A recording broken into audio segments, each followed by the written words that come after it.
Despite these tariffs, there was a recent report that showed that corporations are still moving overwhelmingly towards solar. Do you expect that the Trump policies will hinder that?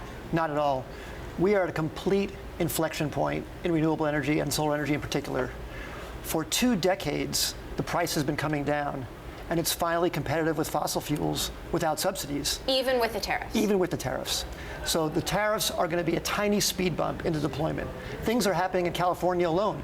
They just passed a bill to require every new construction residential home to have solar on the roof. That's going to add like 800 megawatts. And then around the world, solar is being deployed at a crazy rate just because of price. And the fact that corporations are now doing this is huge because they consume huge amounts of energy. Corporations use 2/3 of all the energy in the world. Residential is only 1/3. And corporations are concerned about the bottom line. They're concerned about making a statement for their employees. But now the CFO is happy because they can save money.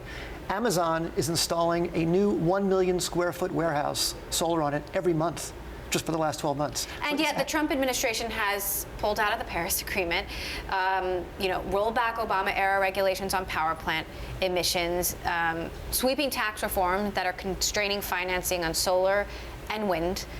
Yeah. How is that impacting the industry? Well, the federal government has pulled out, but the states, cities, and corporations are stepping up. Again, because it makes economic sense. It used to be that you went solar for a moral reason. Now you can do it for an economic reason. So what impact are these policies then having?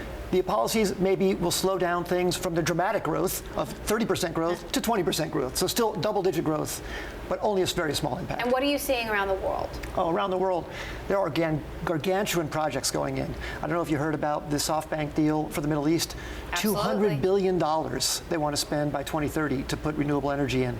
And that's being lifted everywhere. I mean, everyone is repeating that. It's really exciting times. Speaking of the states, California law requires at least 50% of the state's electricity to come from clean energy sources by 2030. Yes. Your company created a big rooftop power plant in California, which you say is the largest to incorporate panel tracking systems that essentially turn with the sun and can be even more efficient. Talk to me about this. Yes. Well, traditional solar panels, you put them on the roof or you put them on the ground, and they sit stationary.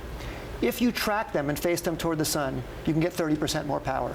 So the solar system on the roof right behind you, those are stationary panels. But if you rotate them and point them toward the sun, 30% more energy for only about 10% more cost. So we built the largest tracking solar installation on a rooftop on a Chiquita warehouse in Oxnard, California.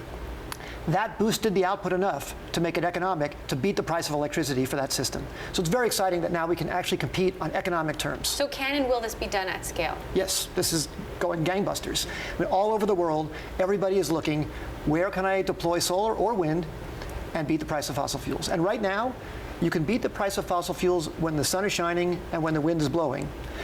The next phase, the next 20 years, is about making it so we can do it 24 hours a day, adding storage. So we're not just limited to the times when the sun is out and when the wind is blowing. So while I have you here, I do want to ask you, of course, about Idea Lab. You know, since 1990, you did a tech incubator before people did tech incubators, and you've since had 45 IPOs and acquisitions. You know, what's different now that everybody is doing that, and what's your value proposition? Well, the world has changed so much in favor of entrepreneurship. I believe that entrepreneurship unlocks human capital, takes talent, and brings it forward to change the world in positive ways. So I just love to try and take people and help them become more entrepreneurial. And in our Idea Lab incubator, we brainstorm big ideas to solve technical problems in the world, and then we put teams together to go after them. And it's very, very exciting to see what's happened to entrepreneurship just in the last 20 years. It really is commonplace and transformative. And Edison Microgrids came out of Idea Lab, as I understand it. Okay, Bill Gross, CEO of Edison Microgrids, founder of Idea Lab, thank you so much. Thank you.